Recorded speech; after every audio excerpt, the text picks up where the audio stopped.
Terima kasih Anda masih bersama kami di Prime Plus, dan di segmen kali ini tidak hanya saya yang akan bertanya ke 5 orang narasumber, tapi saya akan membacakan pertanyaan sekaligus pernyataan dari Anda yang menonton kami dari kanal YouTube untuk bisa kami tampilkan. Kami sudah rangkumkan 4, kami akan baca satu persatu. Radit Balawa, menguntungkan negara kok dikriminalisasi, aneh. Oke. Kemudian Furniture Galih, Ibu Ira nggak korup kok divonis bui, itu pasti ada yang menjebak Bu Ira. Oke, kita garis bawahi. Berikutnya yang ketiga, Hardi Cahyana, tidak ada niat jahat, tidak terbukti menerima apapun, semoga mendapatkan keadilan. Yang terakhir, Ken Akbar Wikantoros, kalau semua keputusan beresiko bisa dipidana, apa pejabat BUMN masih berani ambil langkah besar? Mas Danang, ini seperti mirip statement Anda di segmen sebelumnya. Komentar yang terakhir, apa?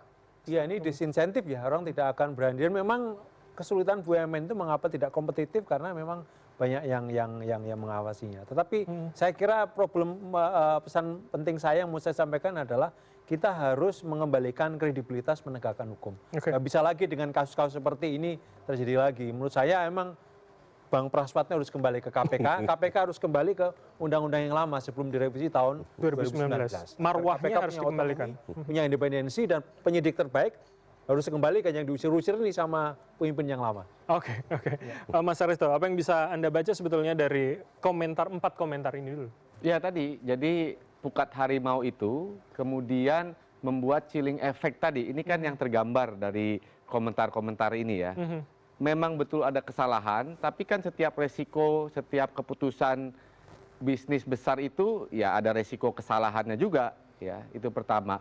Yang kedua, di satu sisi saya mengatakan ya, sayangnya hukum di Indonesia itu, ini saya agak sedikit membela Mas Praswat ya. Hukum di Indonesia itu memberikan celah untuk memidanakan perkara-perkara seperti Bu Ira ini. Kenapa? Ya karena tadi pasalnya itu begitu karet, seperti keranjang besar yang semua juga bisa masuk. Oke, kalau itu menjadi celah, kenapa harus dipermasalahkan? Apa kemudian latar belakang yang kami atau saya sebagai awam bisa pahami? Gini, ketiga, bahwa itu ada kesalahan, yes, ada kesalahan. Kalau saya membaca dokumen publiknya, kesalahan ada di dalam prosesnya tadi, proses akuisisi tadi. Ya, sederhananya membeli barang rongsokan dengan harga premium. Nah, membeli barang rongsokan dengan harga premium ini kan bisa multidimensi penafsirannya.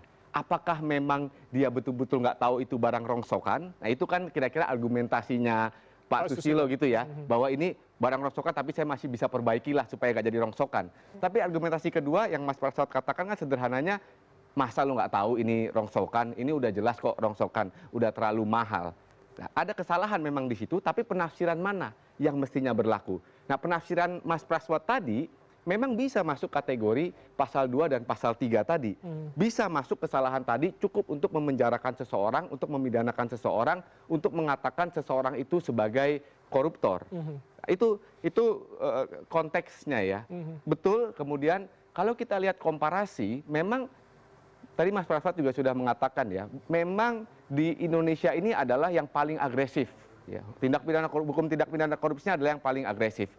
Nggak usah jauh-jauh lah, ke Amerika, Singapura udah terlalu jauh lah buat kita. Di Malaysia aja itu harus ditunjukkan bahwa keputusan seseorang itu, walaupun itu keputusan yang bodoh, itu harus dibuktikan bahwa dia mendapatkan keuntungan yang real dari keputusan itu. Real itu bisa berupa uang, bisa berupa tadi kebijakan, bisa berupa, pokoknya intinya quid pro quo deh. Pokoknya. Secara bahasa sederhana? Quid pro quo itu artinya saya lakukan sesuatu untuk dapat sesuatu. Nah, itu sederhananya. Makanya, nah ini kan artinya jadi begitu agresif ya. Dan yang terakhir saya mau katakan ya tambahan, pukat harimau ini ya sekarang ditambah lagi dengan tren bahwa penegak hukum ikut menghitung kerugian negara. Seperti di kasus ini KPK menghitung kerugian negaranya sendiri. Jaksa sering melakukan itu. Yang seharusnya? Yang begini. Mereka itu kan punya kepentingan, penyidik, jaksa itu kan satu institusi. Mereka punya kepentingan untuk memenjarakan orang. Ini sederhananya ketika mereka punya kepentingan memenjarakan orang, mereka disuruh melakukan kegiatan audit yang fundamentalnya harus objektif. Ini ibaratnya wasit disuruh ikut main juga. Ya, sudah wasit dia ikut main. Nah ini persoalannya. Jadi seharusnya siapa Mas Aristo yang kemudian menangani perhitungan itu? Kalau kita lihat KUHP baru itu sudah dijelaskan. Yang wajib ya, yang berhak itu adalah BPK. Itu di KUHP baru kita sudah dikatakan yang akan berlaku 2 bulan lagi.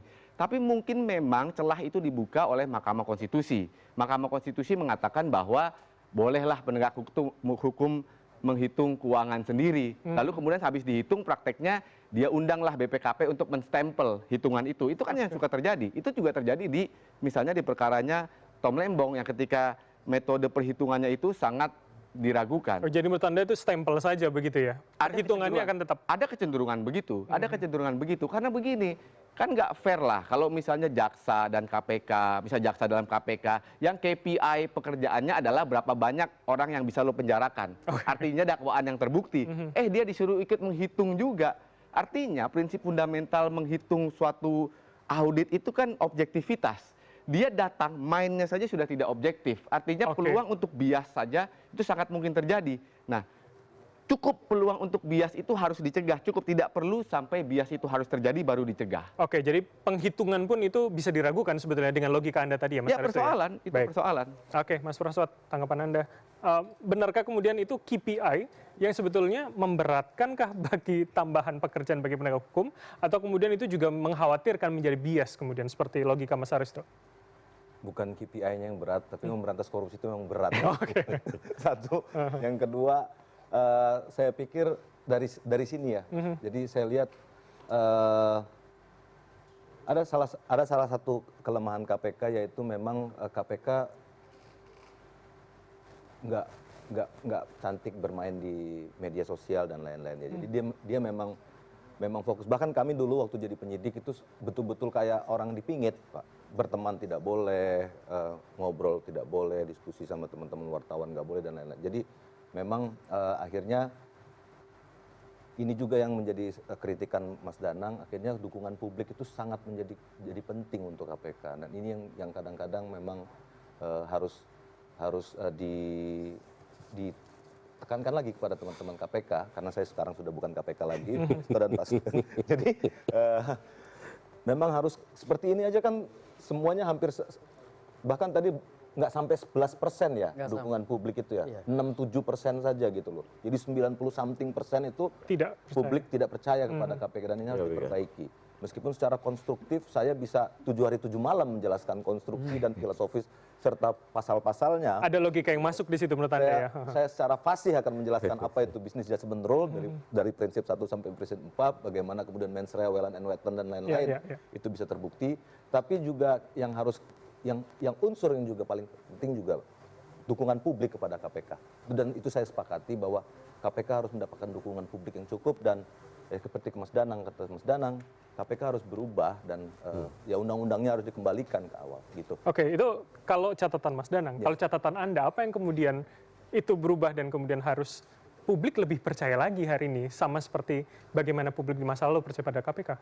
Kalau saya sih secara karena saya hidup di sana, bernafas di sana, dan saya tahu cara bekerjanya teman-teman KPK, saya akan selalu objektif ketika kemudian seperti kasus ini. Saya akan sangat objektif bahwa kasus ini konstruksinya begini, pondasinya ini. Tapi kalau ketika kita ngomong misalnya Bobi kenapa nggak diperiksa, saya akan face a face dengan KPK. Kenapa kok Bobi nggak diperiksa? Kenapa kok sampai sekali? Kalau kita bicara ngomong soal ada perubahan keputusan direksi misalnya, saya sepakat bahwa itu adalah mens rea sesaat sebelum akuisisi ada konstruksi seperti itu. Tapi ketika ada perubahan pengalihan anggaran di Sumatera Utara misalnya, kenapa tidak sama sekali diperiksa, bahkan diperintah hakim untuk diperiksa pun tidak diperiksa juga, sampai hari ini pun tidak diperiksa. Nah, hal-hal seperti ini yang kemudian bisa menggerus kepercayaan publik, dan mudah-mudahan KPK juga tidak harus sangat sensitif ya mendengar suara publik. Oke, jadi maksud Anda pada kasus ini Anda melihat memang KPK sudah sesuai dengan tracknya kalau Anda bandingkan Menurut tadi? saya sudah sesuai, dan saya bisa menjelaskan itu ya seperti kata saya tadi, 7 hari 7 malam saya siap untuk menjelaskan. Kalau jam 10 selesai itu Anda bisa menambah waktu untuk menjelaskan. Oke. Gitu. Baik, tanggapan Anda. Jadi saya tidak tahu, biasanya kalau kita 4 pertanyaan, 4 pernyataan itu biasanya 50-50 lah. Tapi ini kemudian secara general saya anggap ini kemudian mendukung Bu Ira. Apa yang ini juga dukungan publik bisa menambah kepercayaan diri tim Anda? Yang pertama saya tanggapi dulu dari pernyataan Pak Aristo mengenai kapal bekas. Oke. Karena mengukur kapal bekas itu bukan seperti barang mati yang tidak bisa, meja katakanlah, tidak seperti itu. Ya. Bahkan di dalam beberapa ahli kita sudah mengatakan tidak ada yang namanya kapal bekas. Yang ada itu kapal yang layak laut. Even itu umurnya 30, 40, kalau kita lihat Dewa Ruci itu umurnya berapa Pak? Sudah di atas 50 tahun. Tapi mereka masih layak laut ya. Dan kalau kita membeli 53 kapal dengan kapal yang baru, duitnya mau berapa? Tentu tidak cukup untuk ASDP ya. Jadi pembelian kapal itu tidak ada yang salah. Apakah itu kapal bekas atau kapal yang seperti sekarang ini gitu. Karena standarnya layak atau tidak itu layak, ya? layak laut karena setiap tahun itu mesti ada docking. Ya, docking kapal di situ. Nah, kemudian menanggapi ini, sebenarnya ada satu hal saya yang menarik.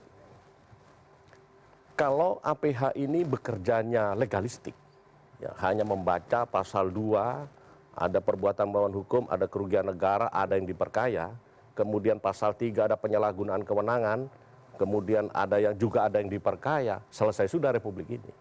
Jadi melihat kacamata korupsi untuk pasal 2, pasal 3, jangan legalistik. Gitu. Oke. Tetapi ada dihitung loh, mens reanya ada nggak sih ini? Menguntungkan dia sendiri ada atau tidak begitu. Apakah prosedur itu kalaupun ada yang salah atau tidak optimal, apakah itu salah administratif atau memang kesalahan pidana? Itu harus dilihat begitu.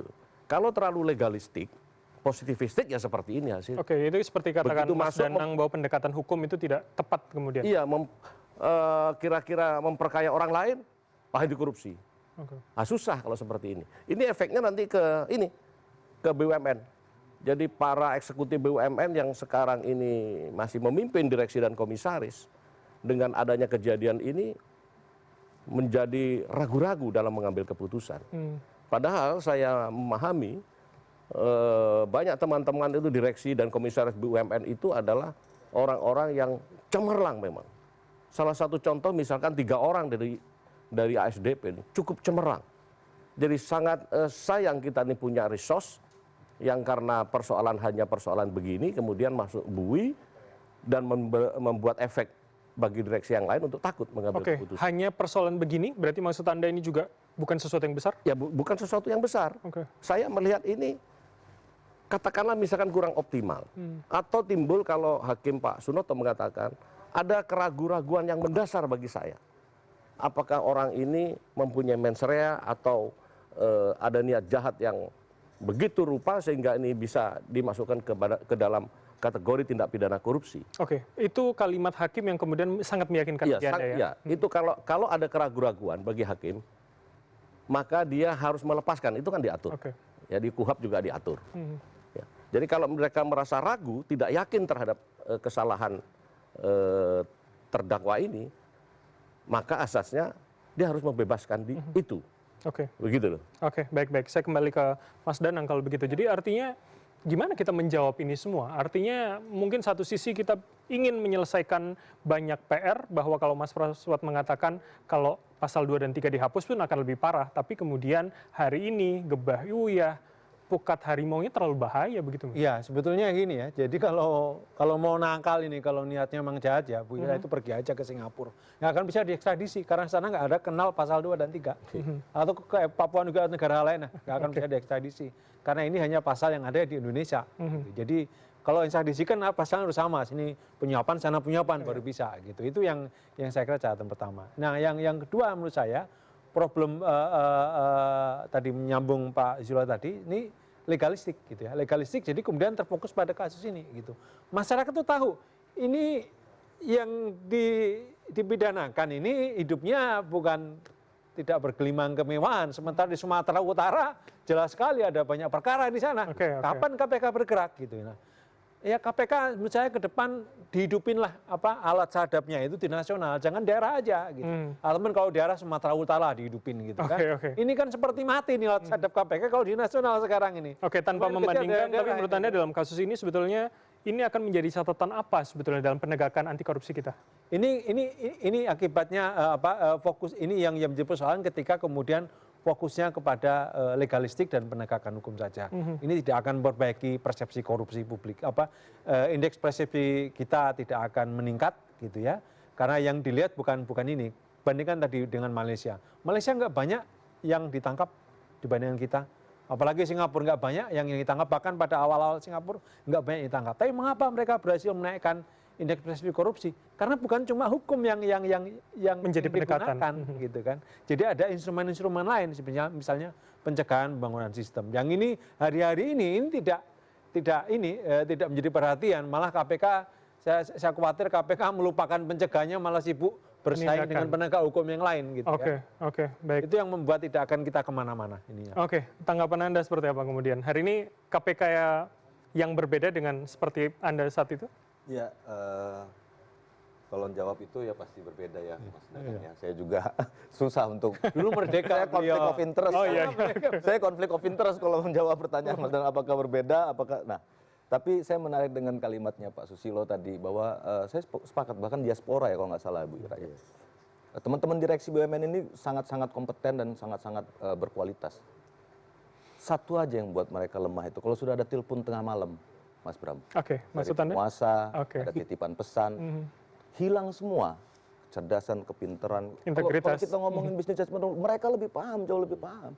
Criminal corporate liability lebih paham lagi, lebih jago lagi. Bagaimana mencari keuntungan. Mereka kan melewati proses seleksi yang berlapis-lapis, fit and proper. Betul-betul sangat paham. Jadi kalau ketika saya melakukan penyidikan atau masuk ke dalam satu BUMN, saya belajar justru. Karena mereka pasti saksi-saksi saya itu lebih jagoan dan lebih paham dan lebih paham prosesnya.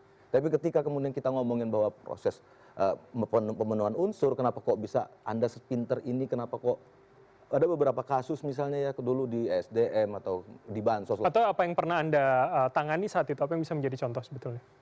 Ya Bansos saja misalnya, contoh misalnya yang terakhir ya, yang fenomenal itu waktu Bansos COVID. Itu gimana mungkin untuk membedakan antara beras segar sama beras yang udah penuh ulat dan lain-lain saja sudah sulit untuk melihatnya. Kenapa? Karena tadi ada pesan tengah malam yang datang itu Pak Susilo, dan Pak Susilo pasti paham sekali pesannya dari siapa. Nah itu yang intelektual dader yang menggunakan trading of influence serta kebijakan ini, yang minta order ini untuk dengan iming-iming bahwa jabatan direksinya akan diperpanjang atau dia akan dipromosi atau ini adalah balas budi, kamu harus tahu diri, saya yang pernah ngangkat kamu, maka kamu harus ikut apa kata saya.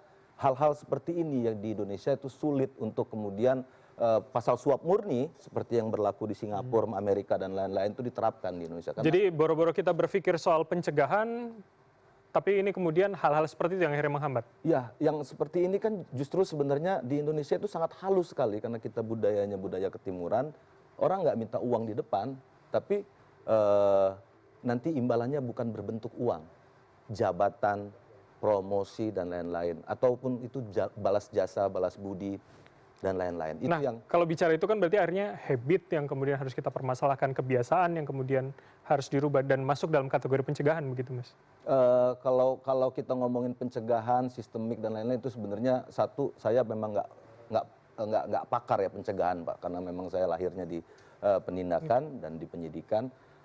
Tapi yang pastinya biasanya dulu kita begini, kalau kita habis OTT Pak, itu tim dari Litbang dan pencegahan KPK masuk ke dalam kabupaten tersebut. Karena 5-6 bulan itu pasti akan tiarap mereka. Dan disitulah waktunya mereka shock kan ya, shock terapi itu kemudian disambut sama tim pencegahan untuk memperbaiki sistem dan lain-lain. Tapi pun di Indonesia hal tersebut juga tetap ya nggak efektif juga. Karena setelah 5-6 bulan balik lagi. Bahkan pada saat di Kutai, lakukan OTT di Kutai dulu, pertama kali saya bergabung di KPK. Hari ini ditangkap bupatinya, besok pagi wakil bupati menyusun rapat penggelapan anggaran. Oke, baik. Jadi sampai gedek-gedek, gimana rumusnya tadi malam bupati ditangkap pagi ini? Akhirnya kan runut, begitu bupati ditangkap terus langsung wakilnya. Jadi maksud Anda ya ditangkap. Masyarakat atau kemudian ya oknum itu belajar lebih cepat artinya? memang udah bebal sekali ya. Maksudnya, jadi ini memang sangat berat sekali Pak Aristo, mohon izin sesama dosen Bapak, saya betul-betul berat memang memberantas korupsi di Indonesia. Tapi ya saya optimis dan berhusnuzon ya, selama kita punya niat baik, insya Allah Indonesia bisa bebas dari korupsi. Oke, bicara optimisme saya ke Mas Nova, jadi artinya publik kita, netizen kita, itu masih bisa seberapa optimis sebetulnya kalau kita baca dari apa yang terjadi di kasus ini? Kepercayaan pada aparat penegak hukum untuk kasus-kasus pemberantasan korupsi sepertinya semakin menurun ya pada kalau kita lihat dalam beberapa hari belakangan. Terkait jadi kalau kami amati beberapa hari ini ada 2 kasus korupsi yang justru mendapatkan simpati publik terhadap terduganya gitu ya, Bu Ira dan Tom Lembong.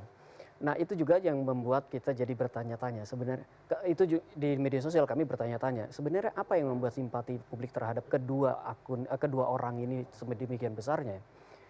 Ternyata itu tadi kecurigaan-kecurigaan apa yang terjadi di belakangnya, lalu ketidakpercayaan independensi pada KPK, bahwa KPK zaman sekarang berbeda sekali Pak dengan zaman Bapak gitu.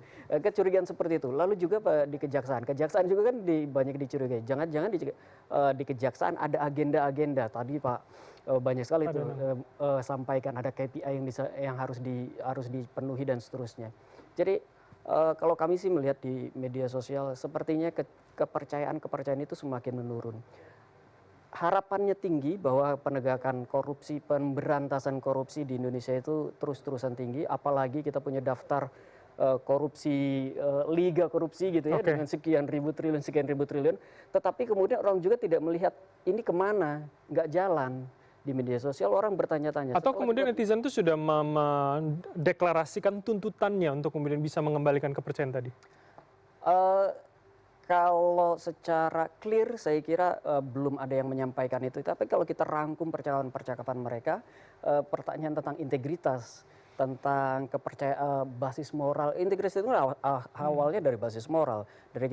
Kalau etik dan moralnya dipertanyakan yang ada di APH itu jadi permasalahan juga.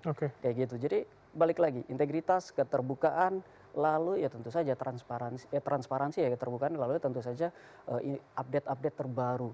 Jangan stuck kasus yang sudah dianggap itu, yang sudah diungkap itu, jangan berhenti di situ. Jadi ada kelanjutannya. Jadi itu harapannya pintu masuk ya untuk kemudian kasus yang lain. Kami masih akan melanjutkan bahasan, tapi usai jeda berikut ini tetaplah bersama kami di Prime Plus.